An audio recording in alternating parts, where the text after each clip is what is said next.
Capítulo 16. En su templo. Del libro El deseado de todas las gentes.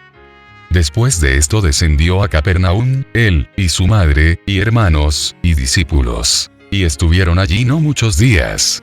Y estaba cerca la Pascua de los judíos. Y subió Jesús a Jerusalén. En este viaje, Jesús se unió a una de las grandes compañías que se dirigían a la capital. No había anunciado todavía públicamente su misión, e iba inadvertido entre la muchedumbre. En tales ocasiones, el advenimiento del Mesías, que había adquirido tanta preeminencia debido al ministerio de Juan, era a menudo el tema de conversación. La esperanza de grandeza nacional se mencionaba con fogoso entusiasmo. Jesús sabía que esta esperanza iba a quedar frustrada, porque se fundaba en una interpretación equivocada de las Escrituras. Con profundo fervor, explicaba las profecías, y trataba de invitar al pueblo a estudiar más detenidamente la palabra de Dios. Los dirigentes judíos habían enseñado al pueblo que en Jerusalén se les indicaba cómo adorar a Dios. Allí, durante la semana de Pascua, se congregaban grandes muchedumbres que venían de todas partes de Palestina, y aun de países lejanos. Los atrios del templo se llenaban de una multitud promiscua. Muchos no podían traer consigo los sacrificios que habían de ser ofrecidos en representación del gran sacrificio.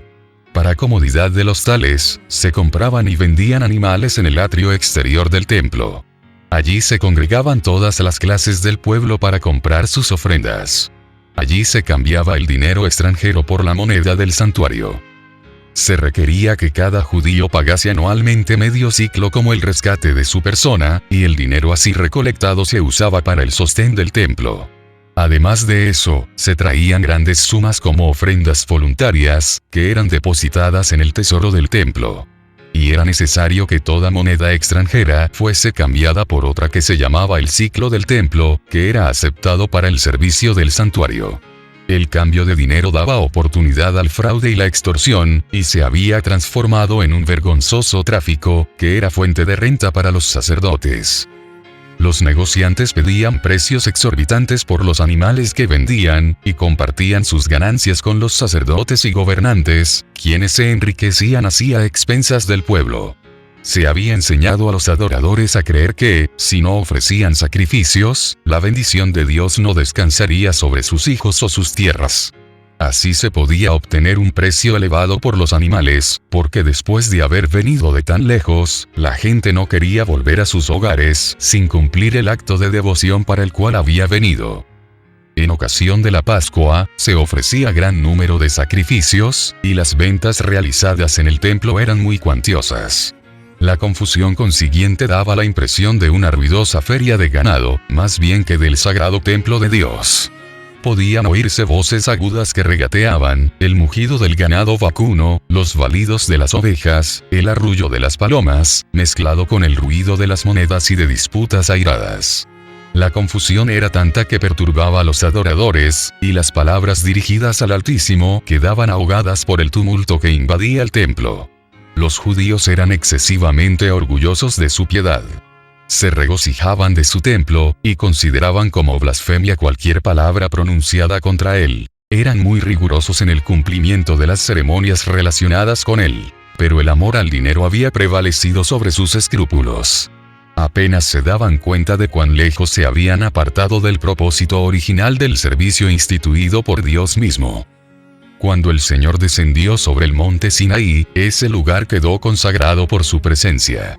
Moisés recibió la orden de poner límites alrededor del monte y santificarlo, y se oyó la voz del Señor pronunciar esta amonestación: Guardaos, no subáis al monte, ni toquéis a su término. Cualquiera que tocare el monte, de seguro morirá. No le tocará mano, mas será apedreado o asaeteado. Sea animal o sea hombre, no vivirá. Así fue enseñada la lección de que dondequiera que Dios manifieste su presencia, ese lugar es santo. Las dependencias del templo de Dios debieran haberse considerado sagradas. Pero en la lucha para obtener ganancias, todo esto se perdió de vista. Los sacerdotes y gobernantes eran llamados a ser representantes de Dios ante la nación. Debieran haber corregido los abusos que se cometían en el atrio del templo. Debieran haber dado a la gente un ejemplo de integridad y compasión.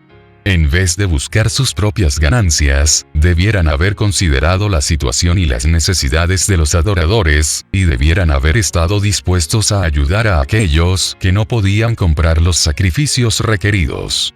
Pero no obraban así. La avaricia había endurecido sus corazones. Acudían a esta fiesta los que sufrían, los que se hallaban en necesidad y angustia. Estaban allí los ciegos, los cojos, los sordos. Algunos eran traídos sobre camillas. Muchos de los que venían eran demasiado pobres para comprarse la más humilde ofrenda para Jehová, o aún para comprarse alimentos con que satisfacer el hambre. A todos ellos les causaban gran angustia las declaraciones de los sacerdotes. Estos se jactaban de su piedad. Aseveraban ser los guardianes del pueblo, pero carecían en absoluto de simpatía y compasión. En vano los pobres, los enfermos, los moribundos, pedían su favor. Sus sufrimientos no despertaban piedad en el corazón de los sacerdotes. Al entrar Jesús en el templo, su mirada abarcó toda la escena. Vio las transacciones injustas. Vio la angustia de los pobres, que pensaban que sin derramamiento de sangre no podían ser perdonados sus pecados. Vio el atrio exterior de su templo convertido en un lugar de tráfico profano. El sagrado recinto se había transformado en una vasta lonja. Cristo vio que algo debía hacerse. Habían sido impuestas numerosas ceremonias al pueblo, sin la debida instrucción acerca de su significado. Los adoradores ofrecían sus sacrificios sin comprender que prefiguraban al único sacrificio perfecto. Y entre ellos, sin que se le reconociese ni honrase, estaba aquel al cual simbolizaba todo el ceremonial. Él había dado instrucciones acerca de las ofrendas. Comprendía su valor simbólico, y veía que ahora habían sido pervertidas y mal interpretadas. El culto espiritual estaba desapareciendo rápidamente. Ningún vínculo unía a los sacerdotes y gobernantes con su Dios. La obra de Cristo consistía en establecer un culto completamente diferente. Con mirada escrutadora, Cristo abarcó la escena que se extendía delante de él mientras estaba de pie sobre las gradas del atrio del templo. Con mirada profética vio lo futuro, abarcando no solo años, sino siglos y edades. Vio cómo los sacerdotes y gobernantes privarían a los menesterosos de su derecho, y prohibirían que el evangelio se predicase a los pobres. Vio cómo el amor de Dios sería ocultado de los pecadores, y los hombres traficarían con su gracia. Y al contemplar la escena, la indignación, la autoridad y el poder se expresaron en su semblante. La atención de la gente fue atraída hacia él. Los ojos de los que se dedicaban a su tráfico profano se clavaron en su rostro. No podían retraer la mirada. Sentían que este hombre leía sus pensamientos más íntimos y descubría sus motivos ocultos. Algunos intentaron esconder la cara, como si en ella estuviesen escritas sus malas acciones, para ser leídas por aquellos ojos escrutadores. La confusión se acalló. Cesó el ruido del tráfico y de los negocios. El silencio se hizo penoso. Un sentimiento de pavor dominó a la asamblea. Fue como si hubiese comparecido ante el tribunal de Dios para responder de sus hechos. Mirando a Cristo, todos vieron la divinidad que fulguraba a través del manto de la humanidad. La majestad del cielo estaba allí como el juez que se presentará en el día final, y aunque no la rodeaba esa gloria que la acompañará entonces, tenía el mismo poder de leer el alma. Sus ojos recorrían toda la multitud, posándose en cada uno de los presentes. Su persona parecía elevarse sobre todos con imponente dignidad, y una luz divina iluminaba su rostro. Habló, y su voz clara y penetrante, la misma que sobre el monte Sinaí había proclamado la ley que los sacerdotes y príncipes estaban transgrediendo, se oyó repercutir por las bóvedas del templo. Quitad de aquí esto, y no hagáis la casa de mi padre casa de mercado. Descendiendo lentamente de las gradas y alzando el látigo de cuerdas que había recogido al entrar en el recinto, ordenó a la hueste de traficantes que se apartase de las dependencias del templo. Con un celo y una severidad que nunca manifestó antes, derribó las mesas de los cambiadores. Las monedas cayeron, y dejaron oír su sonido metálico en el pavimento de mármol. Nadie pretendió poner en duda su autoridad. Nadie se atrevió a detenerse para recoger las ganancias ilícitas. Jesús no los hirió con el látigo de cuerdas, pero en su mano el sencillo látigo parecía ser una flamígera espada. Los oficiales del templo, los sacerdotes especuladores, los cambiadores y los negociantes en ganado, huyeron del lugar con sus ovejas y bueyes, dominados por un solo pensamiento: el de escapar a la condenación de su presencia. El pánico se apoderó de la multitud, que sentía el predominio de su divinidad. Gritos de terror escaparon de centenares de labios pálidos. Aún los discípulos temblaron. Les causaron pavor las palabras y los modales de Jesús, tan diferentes de su conducta común.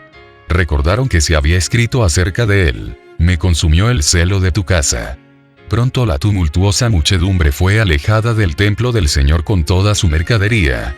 Los atrios quedaron libres de todo tráfico profano, y sobre la escena de confusión descendió un profundo y solemne silencio. La presencia del Señor, que antiguamente santificara el monte, había hecho sagrado el templo levantado en su honor. En la purificación del templo, Jesús anunció su misión como Mesías y comenzó su obra. Aquel templo, erigido para morada de la presencia divina, estaba destinado a ser una lección objetiva para Israel y para el mundo. Desde las edades eternas, había sido el propósito de Dios que todo ser creado, desde el resplandeciente y santo serafín hasta el hombre, fuese un templo para que en él habitase el Creador. A causa del pecado, la humanidad había dejado de ser templo de Dios. Ensombrecido y contaminado por el pecado, el corazón del hombre no revelaba la gloria del ser divino. Pero por la encarnación del Hijo de Dios, se cumple el propósito del cielo. Dios mora en la humanidad, y mediante la gracia salvadora, el corazón del hombre vuelve a ser su templo. Dios quería que el templo de Jerusalén fuese un testimonio continuo del alto destino ofrecido a cada alma. Pero los judíos no habían comprendido el significado del edificio que consideraban con tanto orgullo. No se entregaban a sí mismos como santuarios del Espíritu Divino. Los atrios del templo de Jerusalén, llenos del tumulto de un tráfico profano, representaban con demasiada exactitud el templo del corazón, contaminado por la presencia de las pasiones sensuales y de los pensamientos profanos. Al limpiar el templo de los compradores y vendedores mundanales, Jesús anunció su misión de limpiar el corazón de la contaminación del pecado, de los deseos terrenales, de las concupiscencias egoístas, de los malos hábitos, que corrompen el alma. Vendrá a su templo el Señor a quien vosotros buscáis, y el ángel del pacto, a quien deseáis vosotros. He aquí viene, ha dicho Jehová de los ejércitos. ¿Y quién podrá sufrir el tiempo de su venida? ¿O quién podrá estar cuando Él se mostrará? Porque Él es como fuego purificador, y como jabón de lavadores. Y sentarse ha para afinar y limpiar la plata. Porque limpiará a los hijos de Leví, los afinará como a oro y como a plata. ¿No sabéis que sois templo de Dios, y que el Espíritu de Dios mora en vosotros? Si alguno violare el templo de Dios, Dios destruirá al tal. Porque el templo de Dios, el cual sois vosotros, santo es. Ningún hombre puede de por sí echar las malas huestes que se han posesionado del corazón. Solo Cristo puede purificar el templo del alma. Pero no forzará la entrada. No viene a los corazones como antaño a su templo, sino que dice: He aquí, yo estoy a la puerta y llamo. Si alguno oyere mi voz y abriere la puerta, entraré a él. Él vendrá, no solamente por un día, porque dice: habitaré y andaré en ellos. Y ellos serán mi pueblo. Él sujetará nuestras iniquidades, y echará en los profundos de la mar todos nuestros pecados.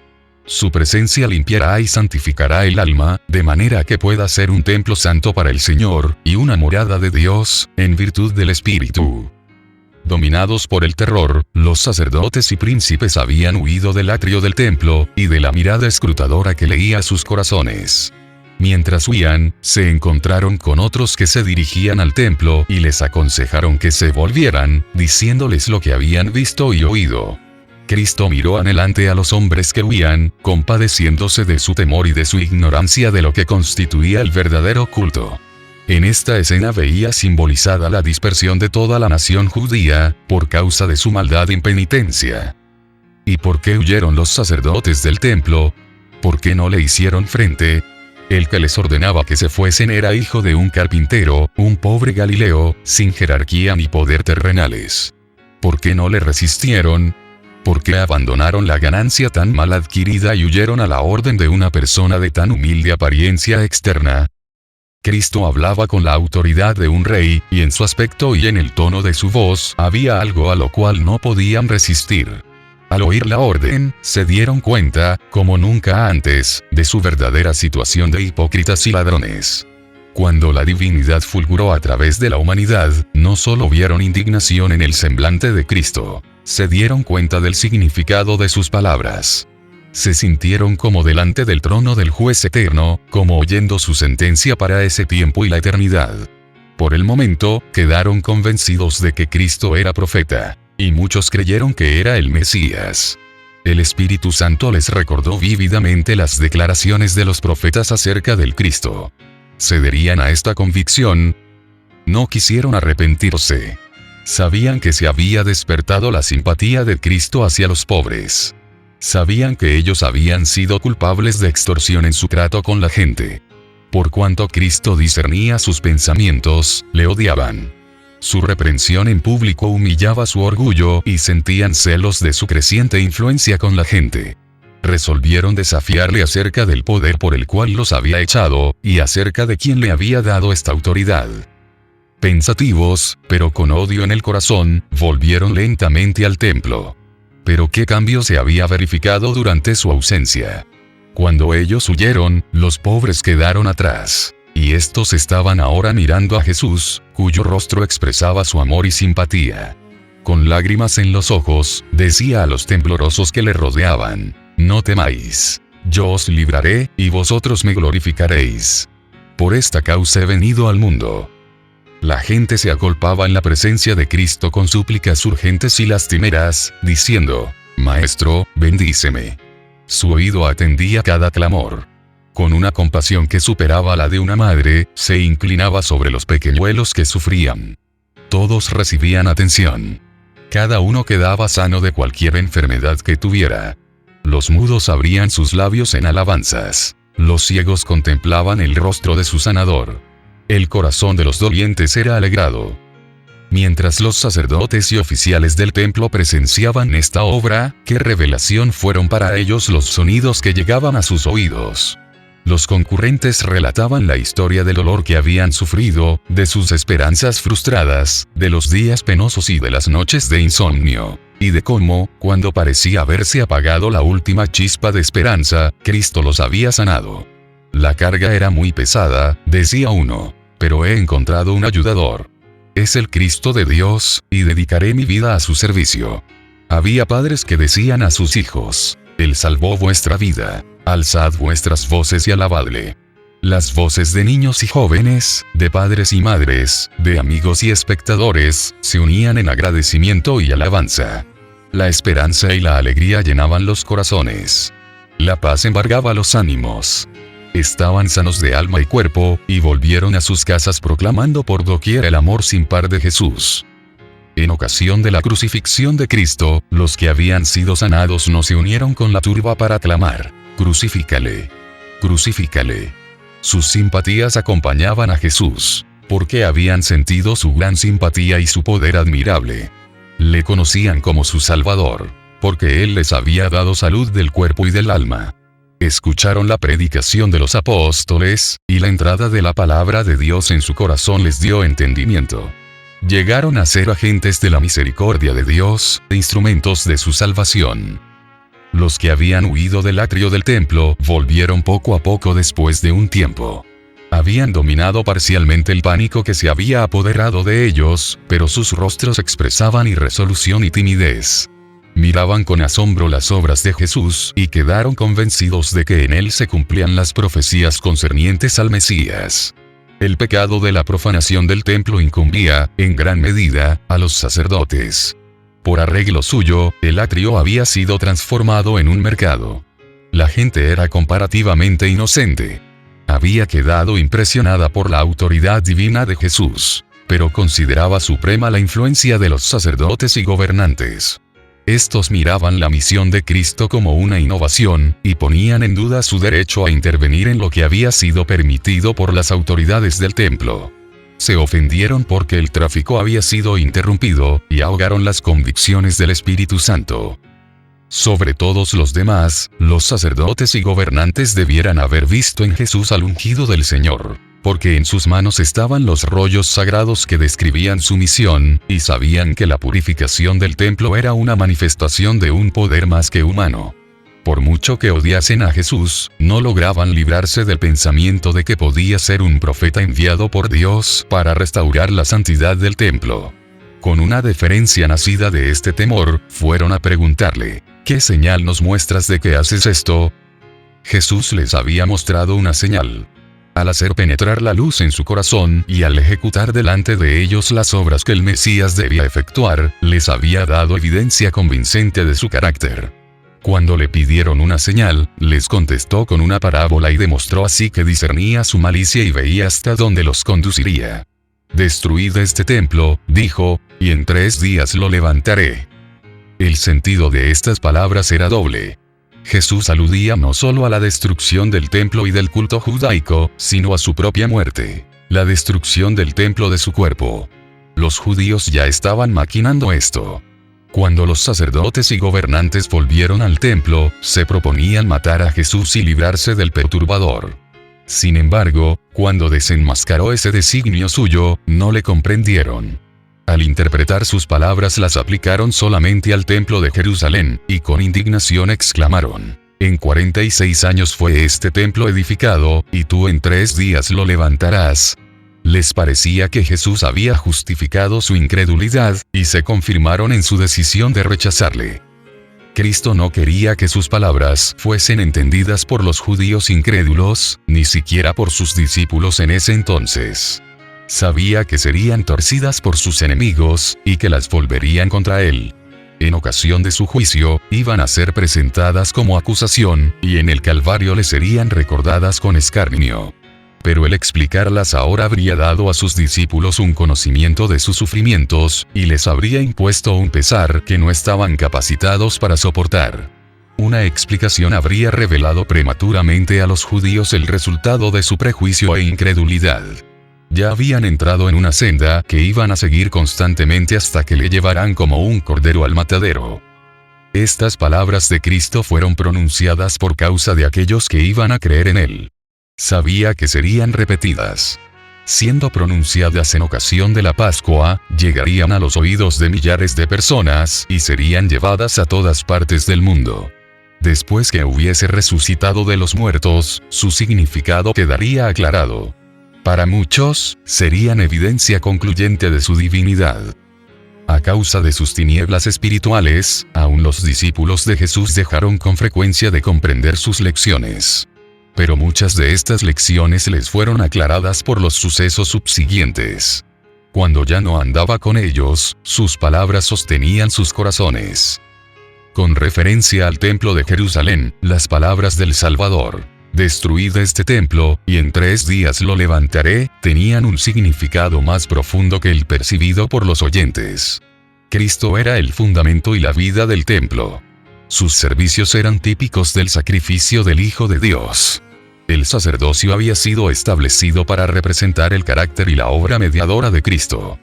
Todo el plan del culto de los sacrificios era una predicción de la muerte del Salvador para redimir al mundo. No habría eficacia en estas ofrendas cuando el gran suceso al cual señalaran durante siglos fuese consumado. Puesto que toda la economía ritual simbolizaba a Cristo, no tenía valor sin él.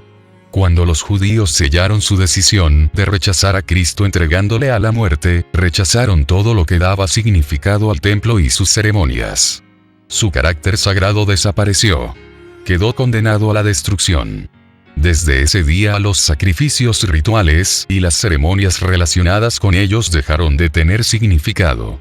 Como la ofrenda de Caín, no expresaban fe en el Salvador. Al dar muerte a Cristo, los judíos destruyeron virtualmente su templo. Cuando Cristo fue crucificado, el velo interior del templo se rasgó en 2 de alto a bajo, indicando que el gran sacrificio final había sido hecho, y que el sistema de los sacrificios rituales había terminado para siempre. «En 3 días lo levantaré». A la muerte del Salvador, las potencias de las tinieblas parecieron prevalecer, y se regocijaron de su victoria. Pero del sepulcro abierto de José, Jesús salió vencedor. Despojando los principados y las potestades, sacólos a la vergüenza en público, triunfando de ellos en sí mismo. En virtud de su muerte y resurrección, pasó a ser ministro del santuario, y de aquel verdadero tabernáculo que el Señor asentó, y no hombre los hombres habían construido el tabernáculo, y luego el templo de los judíos. Pero el santuario celestial, del cual el terrenal era una figura, no fue construido por arquitecto humano. He aquí el varón cuyo nombre es Vástago. VM. Él edificará el templo de Jehová, y él llevará gloria, y se sentará y dominará en su trono, y será sacerdote en su solio. El ceremonial de los sacrificios que había señalado a Cristo pasó, pero los ojos de los hombres fueron dirigidos al verdadero sacrificio por los pecados del mundo. Cesó el sacerdocio terrenal, pero miramos a Jesús, mediador del nuevo pacto, y a la sangre del esparcimiento que habla mejor que la de Abel. Aún no estaba descubierto el camino para el santuario, entre tanto que el primer tabernáculo estuviese en pie, mas estando ya presente Cristo, pontífice de los bienes que habían de venir, por el más amplio y más perfecto tabernáculo, no hecho de manos, por su propia sangre, entró una sola vez en el santuario, habiendo obtenido eterna redención. Por lo cual puede también salvar eternamente a los que por él se allegan a Dios, viviendo siempre para interceder por ellos, aunque el ministerio había de ser trasladado del templo terrenal al celestial, aunque el santuario y nuestro gran sumo sacerdote fuesen invisibles para los ojos humanos, los discípulos no habían de sufrir pérdida por ello. No sufrirían interrupción en su comunión, ni disminución de poder por causa de la ausencia del Salvador. Mientras Jesús ministra en el santuario celestial, es siempre por su Espíritu el ministro de la Iglesia en la tierra. Está oculto a la vista, pero se cumple la promesa que hiciera al partir. He aquí, yo estoy con vosotros todos los días, hasta el fin del mundo. Aunque delega su poder a ministros inferiores, su presencia vivificadora está todavía con su Iglesia. Por tanto, teniendo un gran pontífice, Jesús el Hijo de Dios, retengamos nuestra profesión. Porque no tenemos un pontífice que no se pueda compadecer de nuestras flaquezas, mas tentado en todo según nuestra semejanza, pero sin pecado. Lleguémonos pues confiadamente al trono de la gracia, para alcanzar misericordia, y hallar gracia para el oportuno socorro.